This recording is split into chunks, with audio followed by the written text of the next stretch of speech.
Okay, and you will be playing the song, and then there is like an introduction. And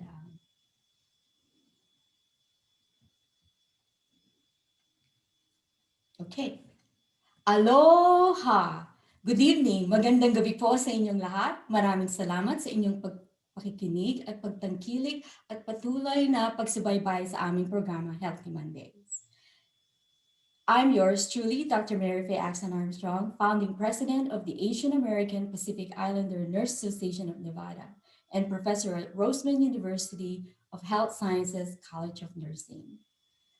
As a person, as a nurse, as a colleague, and as a human being, I value and place utmost importance to the diversity in my life. God commanded us to love each other, love one another, to love others as much as you love yourself, do unto others what you would like others do unto you, do to others what others would like to be treated as you would treat yourself. Diversity is not just the color of your skin or which country or family you came from. You know, the last time I looked up the meaning of diversity in Google, diversity is the state of being diverse, a variety. As a noun, it is the practice of quality of including or involving people from a range of different social and ethnic backgrounds and of different genders, sexual orientation, etc. And to use diversity in a sentence, equality and diversity should be supported for their own sake. And there are four types of diversity: internal, external, organizational, and worldview. And you should aim to represent them all.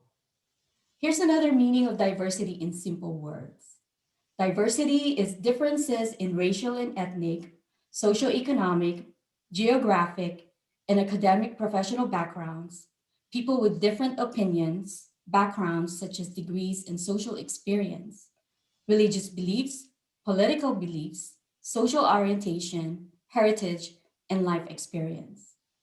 So, in honor of diversity in its true meaning, on behalf of Apina of Nevada, I would like to celebrate February 2021 as the Black History Awareness Month.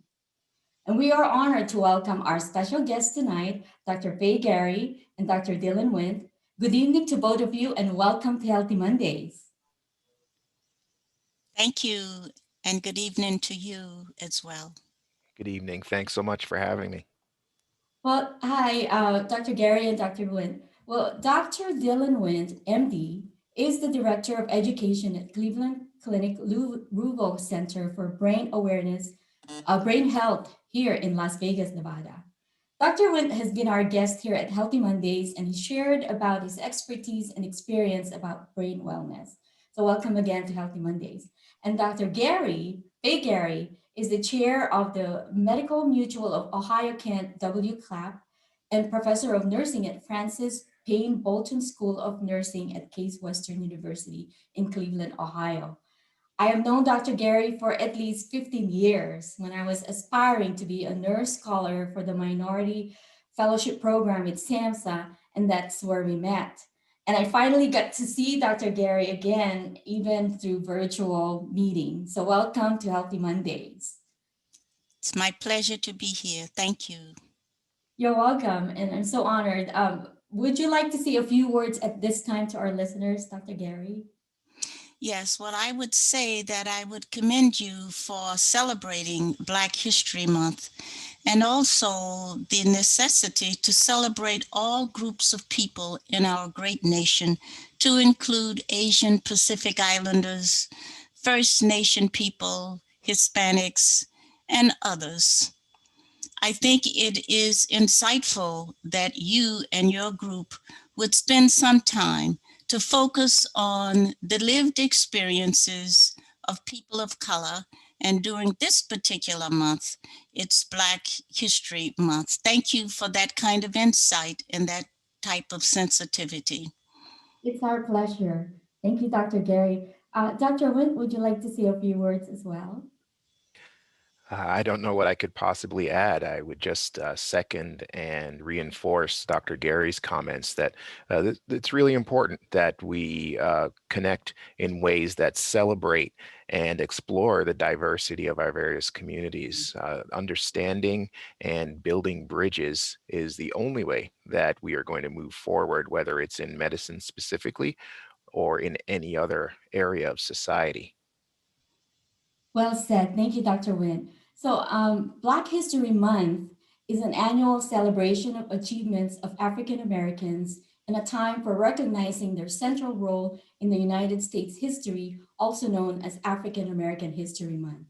The event grew out of Negro History Week, the brainchild of noted historian Carter G. Woodson and other prominent African Americans.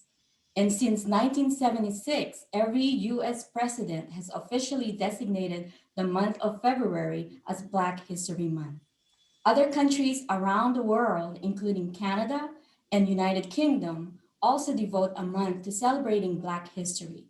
And the Black History Month 2021 theme, Black Family Representation, Identity, and Diversity.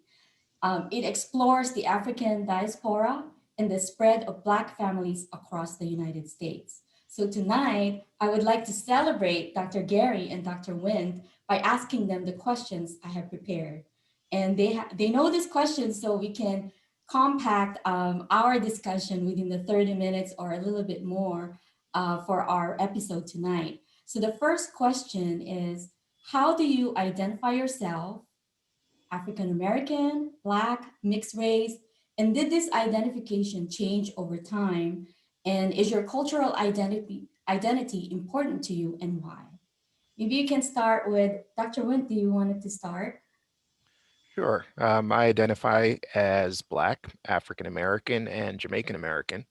Um, African American was not a term that was commonly in use when I was growing up, but I think it was in my teenage years that it started to become more commonly used. And I think it's an important term that reflects a cultural heritage of people who have come from Africa. And as you mentioned, there's a full diaspora of Africans all over the world, and African descendants. And one of those places is America. So I think African American is a very adept term, an appropriate term. And then Black refers to, of course, the darker skin, and may not be as useful a term in describing our culture, but it it does have an important historical legacy, and I don't have any problems with identifying as or.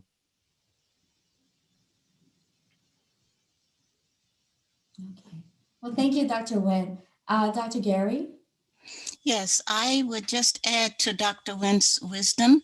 Um, when I was growing up in the Deep South, where Jim Crow prevailed, and it still does, but it has a different perspective, we were referred to as colored.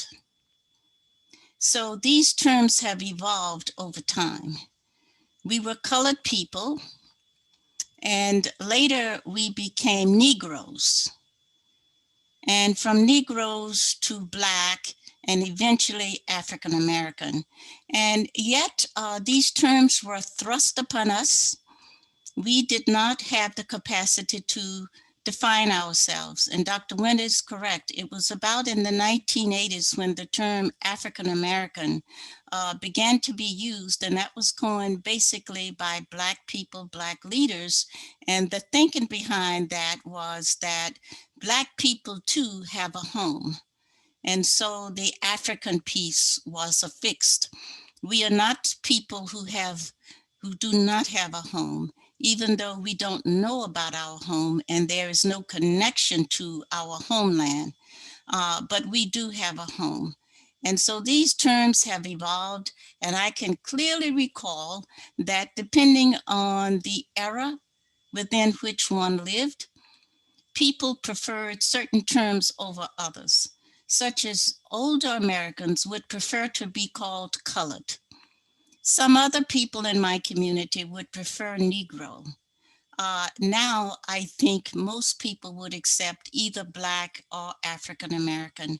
I think both terms are important. They communicate the struggle, whatever that concept is, the struggle and the worldview is communicated. I'd just like to also add that Black people, as Dr. Went said, are all over the world. And the first slave ship went to Brazil, to Salvador Bahia. And so Black people are all over South and Central America, all over the Caribbean. Dr. Went is Jamaican. But that group came the same way I did, and that is through Salvador Bahia on slave ships.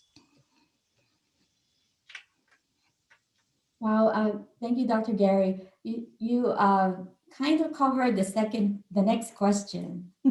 So the next question is, what are your thoughts about the state of African Americans slash Black people today and in the future?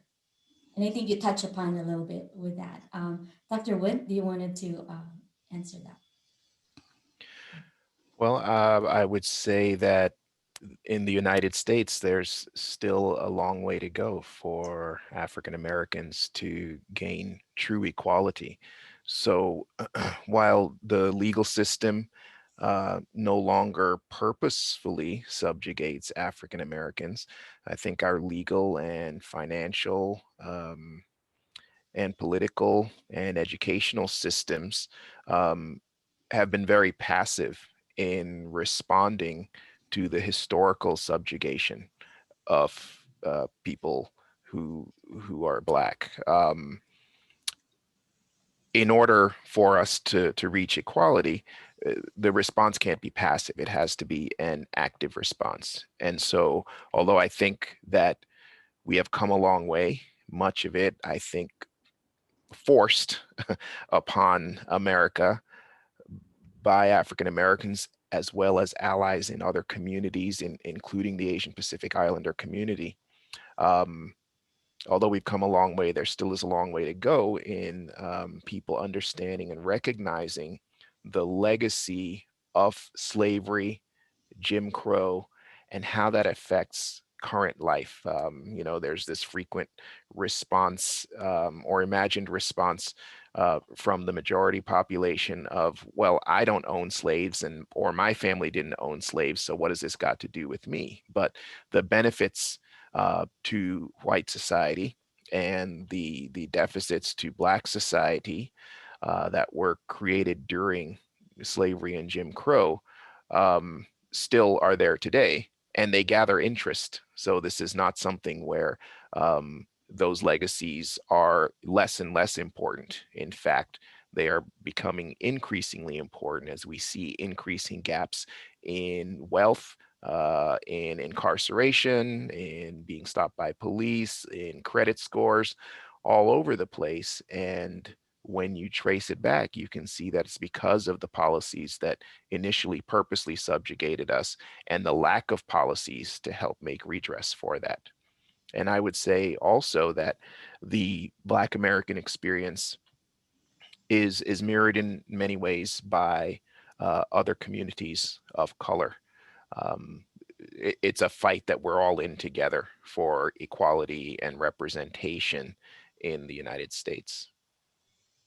It calls for a resounding, constant, continuously increasing awareness about equality and that diversity.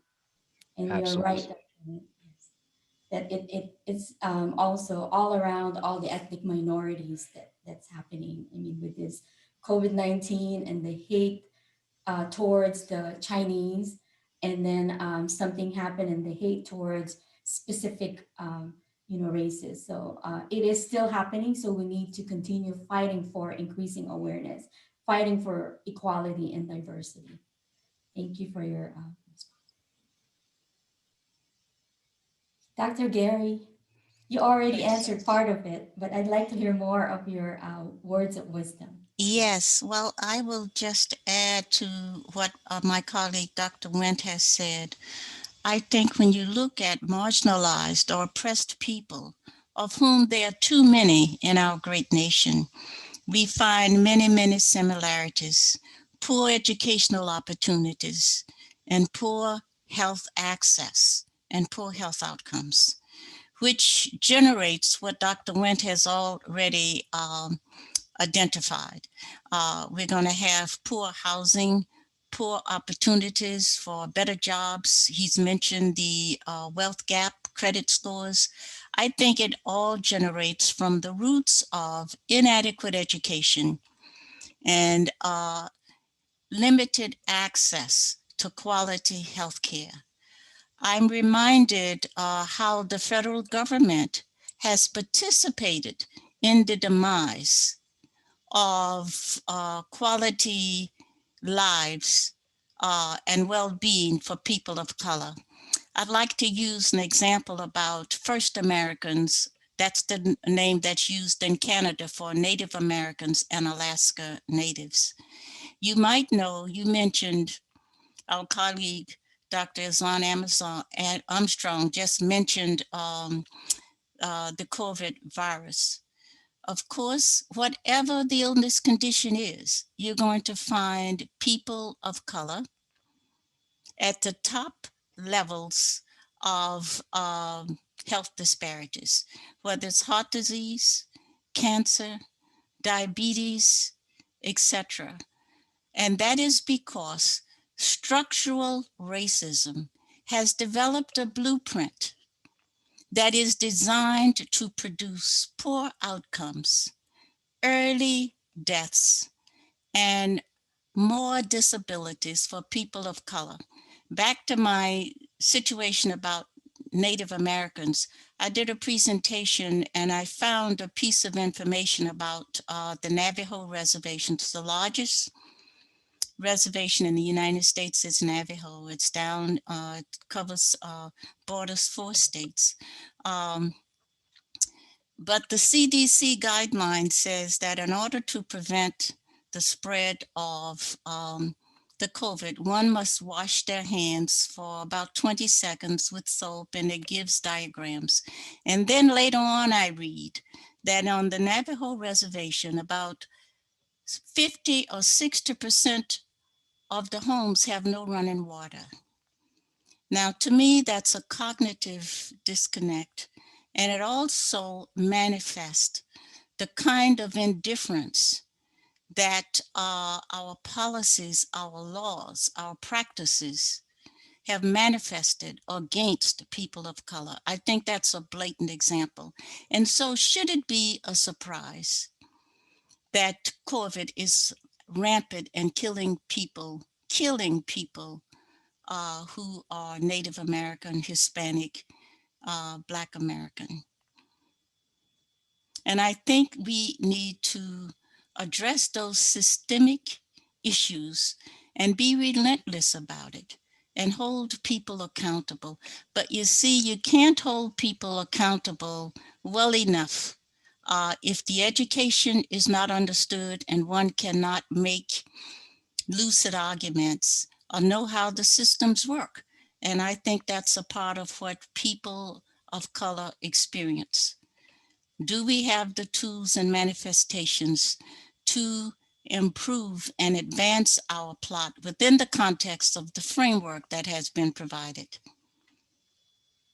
Yes, very true and well said, Dr. Gary. We're enforcing all of these rules and regulations, but we're not providing them with tools to exactly follow those rules and regulations. Lots of things for our listeners out there to ponder upon and increase their awareness what is truly going on in the world, the realities of life. Because the media, they will just show us what they want us to see, and not necessarily the reality. So we need to investigate and not just rely on the social media. So our broadcast tonight, I encourage you to also look at information that we are providing to you.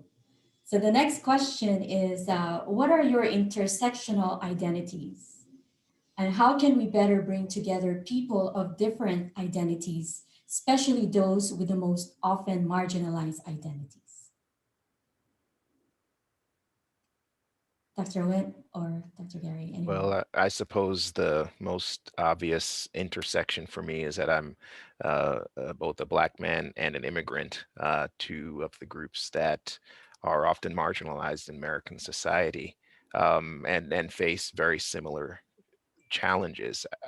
And I think that idea of intersectionality is really important, that many of us don't just fit into one straightforward category as categories are set up by the majority, that we really have to think more about how to I don't want to use the word label, but how to consider ourselves and how to approach these issues of diversity and equality, and not be as superficial as America has been about these issues thus far.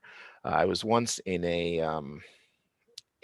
panel discussion on affirmative action in education, and I said that I think affirmative action is wrong, and everybody, but then I went on to say affirmative action is wrong, not because there should not be some affirmative action to help people of color uh, make up for the subjugation that's occurred previously. It's wrong because it's a very easy way out and a very cheap way out.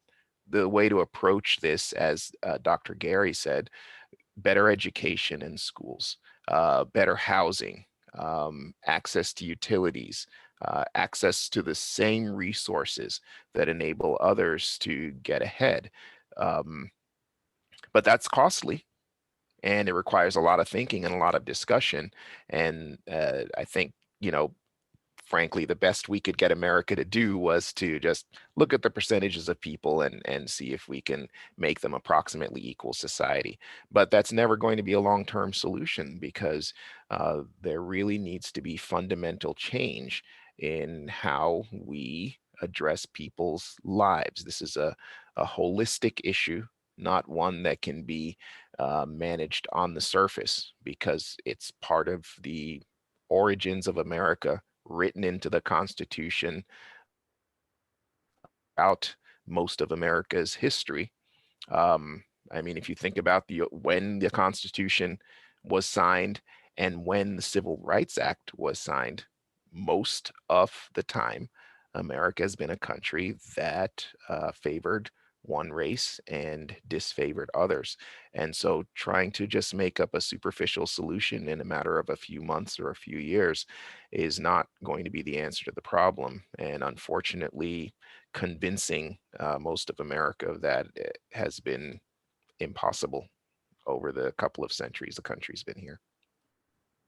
Thank you, Dr. Nguyen. I think it's that unwavering effort. It's just like you said, it's not a short-term solution. Has to be. I really think it has to be become a way of life.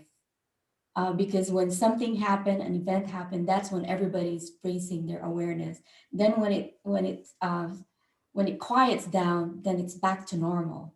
So it's not really normal. We need to make that permanent change. We talk about the civil rights era. Every era should be the civil rights era. We should always be striving for equality. It's like there was this period of time where all of a sudden we realized that Black people were not being treated equally, and then we fixed it. So that was the beginning and end of the civil rights era. But obviously it's not. And obviously civil rights does not just include, back to the intersectionality, does not just include African Americans. It includes the First Peoples, includes Hispanic people, it includes Asian Pacific Islanders. Every single one of these groups can point to specific policies, procedures, and attitudes, not just by people in society, but by the government itself, to hold them down. So that again, the very pat answers and solutions that we try and come up with just are not sufficient. We've had a rise in hate crimes against racial minority groups over the past few years. How can that be if this is a post-racial or society, or if the civil rights era, quote unquote, is over? It is still happening. Dr. Gary? Yes, I could only try to extend on what Dr. Wentz said. He said it so eloquently and so beautifully. And I would have to say that one of an intersectionality is I have many. I'm a nurse. I'm a Southerner. Um, I'm a professor. Um, I think I am a critical thinker. And at any given time, any one of those identities, if you are a person of color, can get you into trouble or cause highlights that you don't intend to and really don't have the time or the energy to focus on, but you can't escape that. Dr. Went had mentioned the systems issue, and I would like to focus on systems because I think the nation developed a blueprint. They were very skillful. We always talk about the founding fathers. I admire them too, but they all owned slaves at the time that the Constitution was written. I just read a bit about Thomas Jefferson owned 600 slaves and fathered 6 Black children that we know about. And the mother was Miss Fanny Hemings, who was his slave. I think the interaction started when she was about 14 or 15. In today's rules and regulations, there would be some response if known to that. But the systemic racism and the blueprint that was developed by our forefathers and those who followed has produced, I think, what was intended. So when people act surprised, my query is, do you know anything about American history? Do you know anything about the first Americans? Do you know anything about how the lands were distributed after they were taken and Native Americans were forced to other places? How was that land distributed? How much did people pay for it? Who made all of the guiding principles? And of course, people like Dr. Went and me and our forefathers initially were not even considered to be human. So unless we can address these structural, systemic policies that have produced a blueprint that we act as if we don't know how to respond to, we will continue to do what Dr. Wentz said, and that is we'll patch it up with affirmative action, or we'll patch it up with having a training program for all of the CEOs. But unless we address the root causes, America must become the nation that it was dreamed to become. And unless we can provide equity, human decency, and equal opportunities for Blacks or African Americans, for Asians, Hispanic, Native Americans, poor whites, it will not become the great country that it has the potential to become. And I think people sometimes describe America as the great experiment. And I agree and say that we need to go back and we need to review its purpose, its specific aims, and its methodologies. And hopefully this time we'll get it straight. Thank you, Dr. Gary. I mean, Excellent point, Dr. Gary. Something just occurred to me as you were speaking, which is, we often say the system isn't working, the system isn't working. What you've pointed out is that the system is working. It's working exactly as it was intended to work. And that's why it's the system that needs to be changed, not patches that need to be put on it. Absolutely. And I think we have to acknowledge that the system, the blueprint that was developed is working as planned. And that's where we have to begin. That's where the truth and honesty begins. Yes, it's interesting that I'm writing a part of a book chapter, and everything that's coming out of this conversation is just like, okay, that's what I found out also. the structural racism and a lot of other articles that's pointing into the system has to be revamped because, as Dr. Nguyen is saying, it was created and meant to work this way, but it is not really for the purpose of correcting what it's supposed to correct. What it So created. it It needs, needs to correct what it created. yes. And then moving away from, I know that our identities are important, moving away from the population, but looking at the environment where we're putting that particular population into to make some changes. Oh, so the last question, the read is too long, but racism is often interpreted as one individual acting with prejudice towards another individual on the basis of race. But history, as we have been talking, and I'm so blessed to have both of you with all your wisdom and experiences, life experiences, that history teaches us that racism is not only individual, but also institutional. And racism is built into the foundation of the United States from the early days of colonization and slavery, as we have been talking from the beginning. Today, it operates in education, as Dr. Wint is talking about, policing, healthcare, housing, as Dr. Gary has been talking about, and even food policy. When defining racism, why do many people ignore institutional racism? And how can you challenge institutional racism today? That's a very, um, what word would I say? Um, I don't know the word that I wanted to say, but it's big. Dr. Gary, do you want to address that? Well, how do we challenge racism today? I think, first of all, we need to acknowledge that it exists in every level in our society, at the individual, the family, the community, the local, state, national, and international levels. We will find racism, and we will find themes of white supremacy that have been promulgated across the world.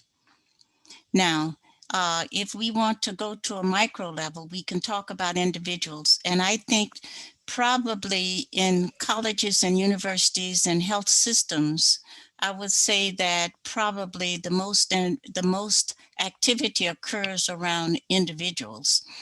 And we have training programs for individuals, et cetera, et cetera. Now, I think that's good. I'm back to Dr. Wentz' position, and that's a Band-Aid for a larger problem. Unless we can have levels of influence that would include all of the domains within which we live. And we have not mentioned religion, but I think we need to add religion to it also. Because if you look across the world community, we will find that colonialism was alive and well, based on superiority of some nations coming in to provide enlightenment for some, and others it was strictly to exploit the resources. And many times they came in the name of religion or in the name of spirituality, and other times it was not cloaked under anything. But I think we must also include religion, because religion and its doctrine certainly has supported in many ways the issue of racism and white supremacy across the world community.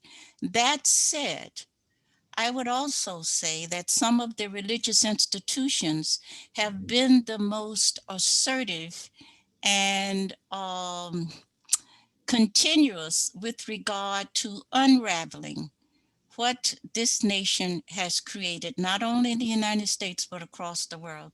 And I want to emphasize across the world, because if you go to countries in Africa, if you go to countries in South America, you can see remnants of white supremacy in all of these countries, India, et cetera, et cetera, et cetera.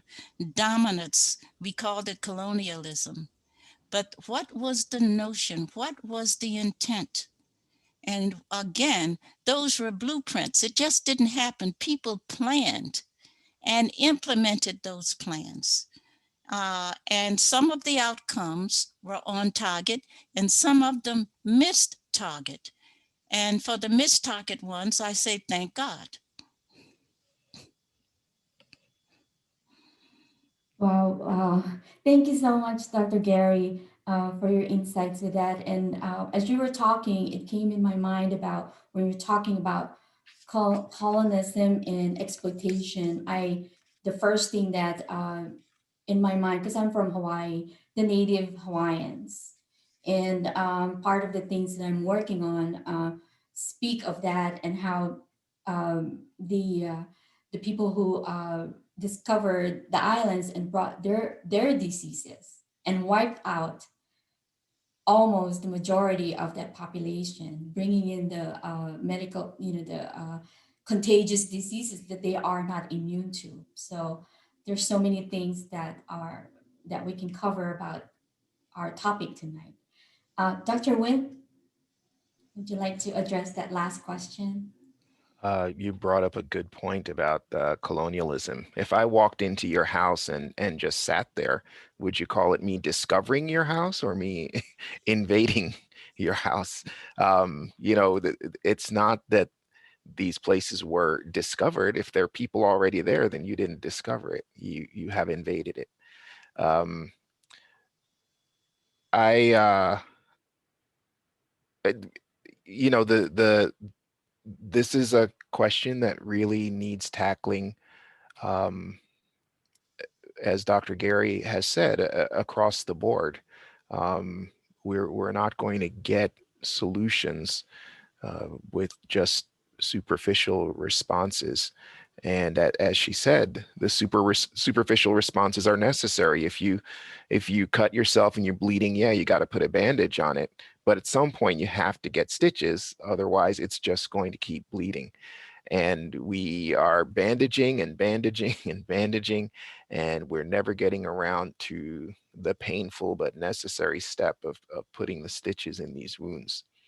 And we are going to reap the consequences. We've already reaped some, but if folks think that some protests during some cities for 3 or 6 months, if that's what they consider the consequences of this systemic and prolonged and persistent depression, they really have an unpleasant surprise coming.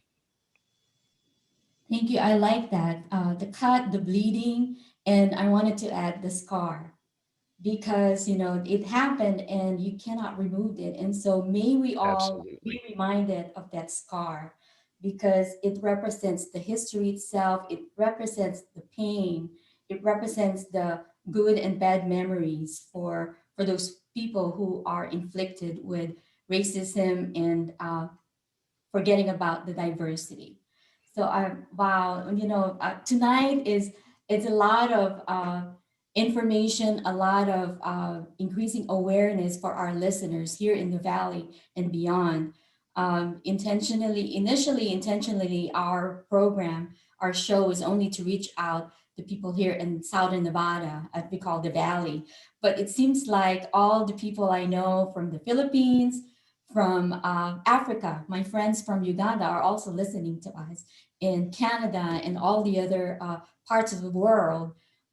Truly, diversity needs to resonate in all of us and be it a part of our lives. So um, we are time flies when we're having fun, and that's my cue. Thank you, Dr. Gary, Dr. Lind, for being our special guest tonight and for sharing your expertise and your personal experiences and insights. Nothing can compare to that. And I hope our listeners are realizing this is a valuable information that we are sharing with you.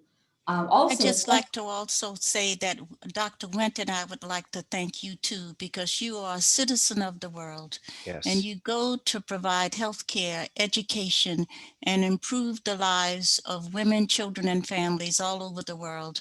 So thank you for being a citizen of the world. And I Indeed. say to you, you are a role model for both of us. You're doing the kind of hard work that we're talking about when it comes to bringing equality and justice. thank you for your kind words. It's my pleasure. It's my passion. And you mentioned about religion, and I think all of us, we have, God has plans for all of us. And I think this, I call this my mission. It's a calling, and it's just God put it in my heart to do this and to share with everybody, reach out to everybody, and whatever episode we have, the first thing that I think of is it going to be a good information? Is this going to be helpful to our listeners? Is it going to unite everybody for a common cause? And I think tonight's episode resonate on behalf of Apino of Nevada. This is in part of our mission statement for our organization. And I Um, think that's an example of God's blueprint. Everyone is important in this world and made in his image. Yes, absolutely. Amen to that, Dr. Gary. Yeah. Yes, I also wanted to say a special thanks to PHLB Radio for partnering with us to bring important information, aspiring information to our listeners in the Valley and beyond. And thank you, listeners, our kababayan, Filipinos, friends. This is a Filipino radio show, that's why I had to plug that in. And our friends for listening to us and joining us on this Monday night. Stay safe, continue to follow rules and regulations surrounding COVID-19 global pandemic. This too shall pass, but you have to do your part in this.